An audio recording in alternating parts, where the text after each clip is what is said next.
am right on the edge of Sri Lanka. This is Mannar Island, and it's an arm of Sri Lanka that extends nearly touching an island in India. Because of its incredible connections to India, it is a place rich in Tamil culture. It's home to Tamil Hindus, Muslims, and Sinhalese people. So it's a super diverse area, and it's really unique within Sri Lanka. We've only got a few hours here on Mannar Island, but let me show you around. This is a baobab tree, and I don't think I've ever actually seen a baobab tree in Asia before.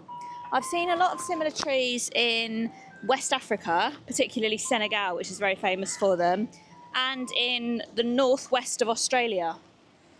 But Mannar Island has some of the only baobab trees in Sri Lanka. And this one in particular is very famous. It is a very wide tree, isn't it? So this tree is 700 to 800 years old. It was believed it was planted in around the 13th century. So it's believed that this tree was grown from a seed from the Arabian country. And it's just one of the things that shows the diversity of the Mannar Peninsula. Because of the way the Mannar Peninsula is, there used to be a sandbar that connected Sri Lanka to India. And it's thought that ancient peoples actually used this natural bridge to cross over onto the island. That would have been long before this tree was planted, but since then it became a place of diversity and somewhere that had a lot of influence from India and subsequently the Middle East, Saudi Arabia, that sort of area. Now these days, Mannar Island is a peaceful and diverse place, but during the Sri Lankan Civil War, which was a war between the Sri Lankan government and the Tamil Tigers, an extremist Tamil group, this area was controlled by the Tamil Tigers, and they actually expelled the island's Muslims. As we've been driving around today, I've seen quite a few mosques, so I think the Muslim culture is coming back, but it's pretty horrific how they were all expelled for the 30 years, which was the Civil War period. There's also quite a lot of Christian influence on the island.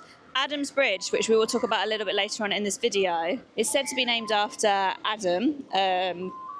Don't know whether that's Adam and Eve Adam or another biblical Adam, and it's said that he crossed Adam's Bridge and then went to the middle of the island and climbed up Adam's Peak, and that's why they're both named after Adam. So you can see how much religious diversity there is in the whole of Sri Lanka, but especially on this Mannar Peninsula, which seems like a little microcosm. Mannar Island also kind of has its own climate, which means that it has a lot of different flora and fauna, like this. And interestingly, there are no elephants on Mannar Island, but what there are lots of donkeys, and we're going to head up the road and learn a little bit more about them. So we've just come to the Mannar Donkey Sanctuary, and we're just going to have a quick chat with the owner, who's going to tell us about the story behind this place. Hello. Oh, he likes my camera. I am Al-Jadir. So originally I'm from here. In Mannar we have a lot of donkeys, but no one looks after the donkeys. So and also I connect with one of them. On the time we started to this program, people also hate the donkeys. It's a very different situation, but animal side, the donkey side is suffering. So that's the major reason we started this center to help the donkeys. Are you talking about how the relationship between humans and donkeys broke down? When we the started Civil this, War? when we started this project, so totally, I am also before 2010. I also had the donkeys. Okay, so you'd always grown up around so donkeys. when we connect with this project, after that we study more, and also we are the human. We want to look after the animals, mainly the donkeys. So after that we also changed our mind, and when we started this program, the local community stopped this project. It's a 4 years delay to start this project. In 4 years time, the local community say don't want this project for village, and now the people are changes them. So they are seeing here what happening. Yeah. And before this a forest area, no one come here, but now 6-7 years later, it's a tourism place, and many locals and foreigners are coming. The people also start to talk language, and small business are growing around. So before no one know this village, but now the global level people know this place. Yeah. So this is changes, but anyway, still we need to change the local mind. Slowly it's coming up. Yeah. So and now when we started, no one called for us to help the donkeys, but now many locals are calling to us to any rescue or whatever. The people are calling, so that's meaning it's changed. Okay. So you've changed the local mindset. Yeah, it's oh, that's changed. pretty nice. Yeah, and historically were donkeys very important to Mannar Island? Were they very more numerous than they are now? Or? Yeah, this is very important. Historically, Mannar as some traditional thing. Dong is also same. So the dong is very important for Mannar. So now we are calling Dongi Town, Mannar. Donkey Town. Yeah. So now, so any other districts don't have donkeys. So only Mannar and Putlam. So Mannar is the best place for the donkeys. Okay, so it's like the center of the. Yeah. the- So Why is it the climate? Is it because it has more of a like sea breeze or a no, little bit I cooler? saw or- here when the wet season, the donkeys getting injury and the cold climate is not suitable for the donkey. I think the Arabs bought the donkeys for whole Sri Lanka, but finally the donkeys are staying the two right. Kalpiti also same climate. So the donkey need it's hot and hot sand to sleep, Right. and also the sea water is best for the hoof. And Okay. it's naturally the donkeys connect this climate. Yeah. Yeah, it's very Yeah. Oh, interesting. Oh, cool. So, have you found it's increased more international tourism to the island? Yeah, we are very happy Oh, to good, do this good. one. We need Yeah. more tourists. Mainly, so many tourists coming to Sri Lanka, but they are only using the time for the south. Yeah, yeah. So many people they don't know. They don't. I don't know why, but many people they don't come to north. But the north is very important in Sri Lanka.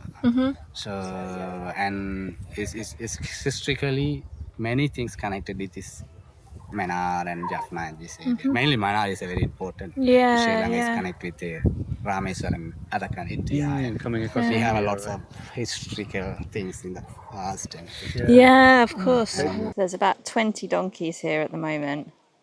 Oh, including this one who seems to have broken free. And they're being looked after. A lot of them are wounded or being found sick or otherwise, and they all seem all right. I don't know if there's a few others who are maybe in more isolated places if they're more poorly. Mannar Island does also have a branch railway that goes along the peninsula. You can take the train here as well. So we've come to Tallymannar Pier and Ferry, and this is really the maritime border between Sri Lanka and India. Somewhere out there is India. So we're just going to hear a little bit more of the history from Danushka. We are at Tallymannar Pier, and this is the closest place to India, Rameshwaram. It is like under 30 kilometers from here. It is the shortest gap between Sri Lanka and India. We have the historical sand barrier from here to India, and in English we call it the Adams Bridge, and in Indians they call it the Rama Setu Bridge, and it's belongs to the mythological story, Rama Ravana's story. So it is very sacred to India. In the historical time, Sri Lanka and India were connected between these sand barriers. In Rama Ravana's story, the Rama's army, the Banki army, came to pursuit of searching Princess Sita. They crossed over this sand bridge. So that's why it is very sacred and holy to Indians. And when the sea levels are low, we can see some part of the sand bridge. And on an aerial view, you can clearly see this sand bridge. Nice. Cool, So cool. they tried to build a railway, right? But Yeah. it never happened. Yeah, India time to time they have some development projects, and there was because there's a ferry connecting India and Sri Lanka, but you have to get paperwork. So once in a month, the ferry is working. From here. Yes, this pier? from here to Rameshwaram. From literally this pier here. Yes, Oh, okay. they do like to make a railway, but still holiness of these sand barriers, that is not going to happen because they are not going to touch these sand barriers. Right, it's too sacred. Because they're So sacred, right? Yes.